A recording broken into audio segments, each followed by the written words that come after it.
Di ruang sidang Tipikor Pengadilan Negeri Kelas 1A Palembang, 3 terdakwa dugaan korupsi pembangunan sekolah unit baru SMA 2 Negeri Buai Pemaca Uku Selatan membacakan pledoi atau tuntutan jaksa penuntut umum pada Jumat 11 Oktober 2024 siang.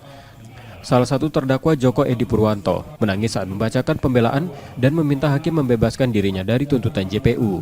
Terdakwa Joko Edi Purwanto dituntut JPU dengan pidana penjara selama 2 tahun 6 bulan serta denda 50 juta rupiah. Dua terdakwa lainnya Indra dan Adi Putra juga meminta majelis hakim meringankan dan membebaskan mereka dari tuntutan jaksa. Dalam kesimpulan pembelaan yang dibacakan, kuasa hukum terdakwa Joko Edi Purwanto menyebut terdakwa tidak terbukti secara sah melawan hukum berdasarkan pembuktian persidangan. Sehingga kalau kita pahami pasal 3 terkait dengan penyalahgunaan kewenangan adalah salah satu kewenangan yang dilanggar berdasarkan ketentuan yang ada. Artinya secara melawan hukum harus terbukti dulu. Nah, sedangkan ini tidak terbukti, secara melawan hukum tidak terbukti, maka kita kaitkan dengan dakwaan alternatif kedua, yaitu secara menyalahgunakan kewenangan atau sarana prasarananya.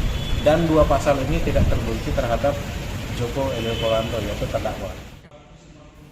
Jaksa penuntut umum akan menanggapi pledoi para terdakwa tersebut secara tertulis dan menyebut tuntutan sudah berdasarkan pedoman. Pada intinya kami memahami apa yang dirasakan terdakwa.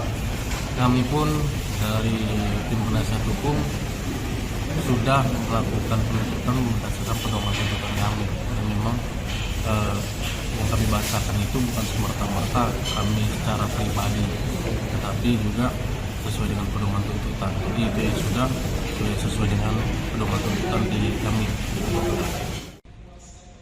Setelah agenda pembacaan pembelaan dari para terdakwa dalam kasus dugaan korupsi tersebut, sidang akan dilanjutkan pada pekan depan. Yudi Kiswanto, Kompas TV, Palembang, Sumatera Selatan.